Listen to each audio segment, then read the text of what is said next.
Welcome to the channel, guys. My name is Dale Griffith. I'm heading up to the Hobo camp today. We're going to cook a soup. It's an authentic 1930s style hobo stew, they call it. So we're going to have fun doing that, and we're going to set up another tarp at our shelter to just reinforce it a little, and it's going to be a good time. I just disturbed a bunch of turkeys over here at the, I'm almost at the Hobo camp.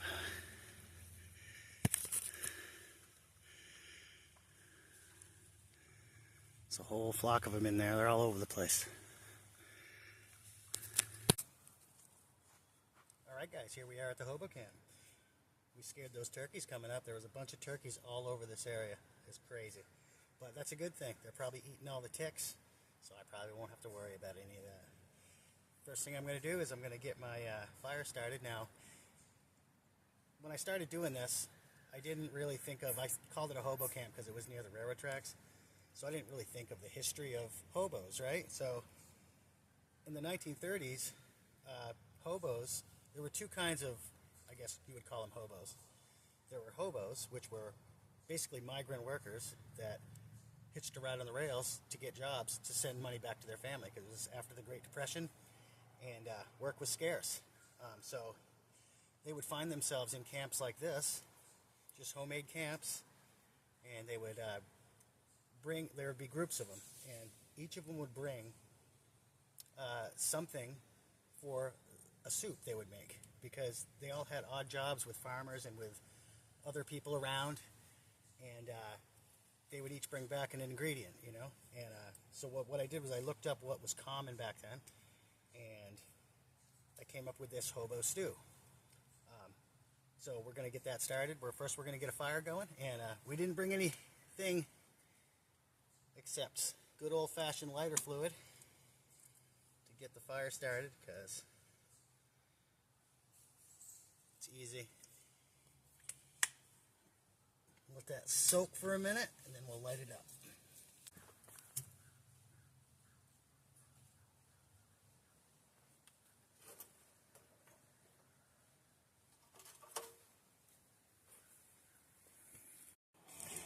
Now I've got all the comforts of home here. Got my music playing. I've got my fire going. And in keeping with the tradition of hobos, I know in the 1930s it was hard times. Yeah, they ended up, you know, traveling the rails, looking for work, sometimes sleeping on rail cars, sometimes sleeping in made-up camps like this. And a lot of hobos would always have just a little bottle of something to get them through. You know, they would have like a little nip of whiskey or something. But today, I did not want to drink whiskey. I just brought one beer, and it's a new one I'm going to try. This one's called Big Mango Beer Hug, and it's 9.9% alcohol. Now, I know if I was a hobo, and I was looking for work and traveling the rails, I would like one of these. Luckily, I have an ice pack in my backpack that keeps this nice and frosty cold. So, cheers, guys. See how this is.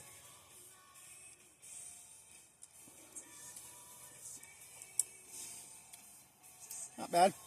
It's got some fruity notes to it I'm not really crazy about, but pretty smooth. It's not bad. So we'll get this corned beef out.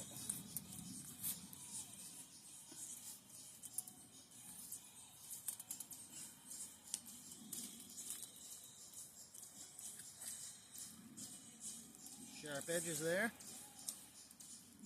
So we're going to try to chunk this up.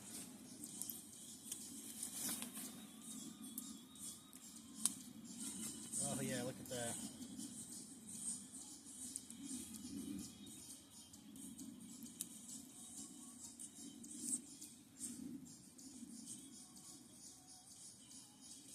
Just like Spam, guys.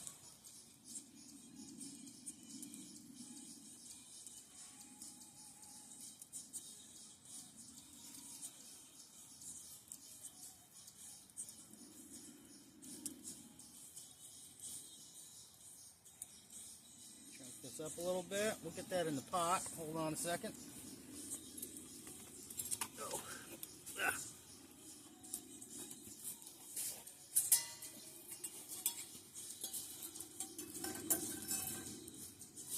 There's the pot.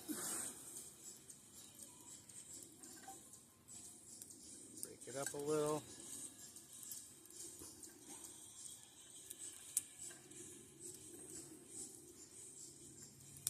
fry piece. Not bad. Not good, but not bad. No. Hey, you know, if you were needed to survive, you would love this stuff.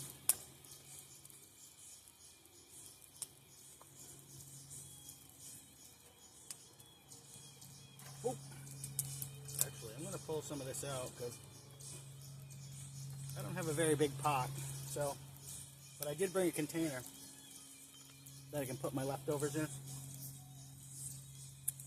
So, let's get that out.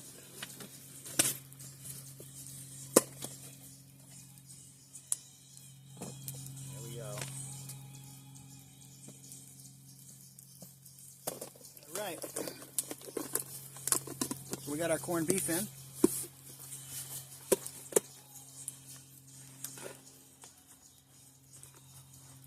We'll let that cook up a little bit, and then we'll be ready for our next ingredient. Alright guys, that's sizzling up. Our next ingredient, I've taken the liberty to put it all in this bag. We've got potatoes, we've got corn, we've got peas, we've got some paprika, salt and pepper, garlic, and bay leaf. And we're going to add that to the pot.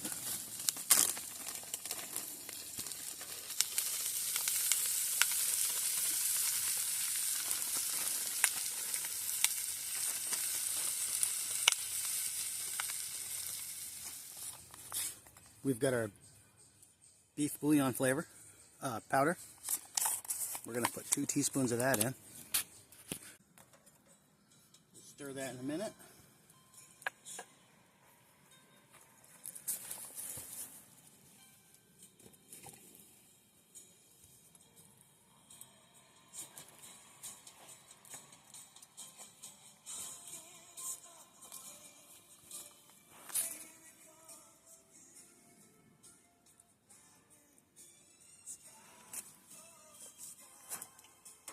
Listening to my Kiss playlist. Give it a nice little stir.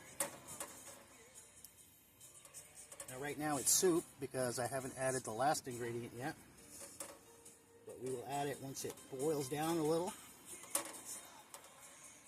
Oh yeah, this looks good. It's got some color to it now.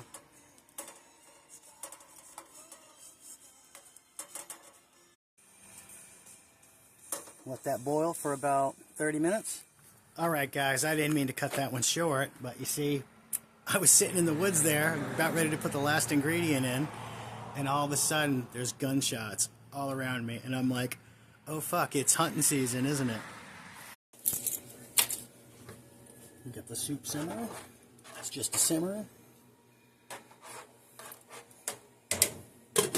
Yeah, I'll tell you, that was quite the ordeal out there in the woods.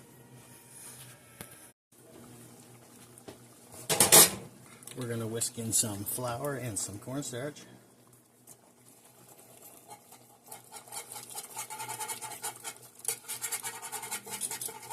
Thicken it up a little.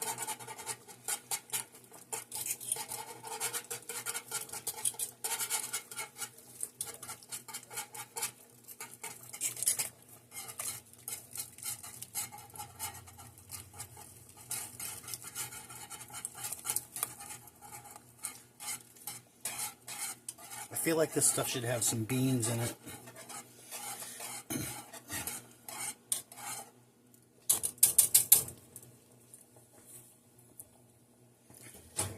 Now it says the longer it simmers, the better it tastes. And we will just let it simmer for another half hour.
toast.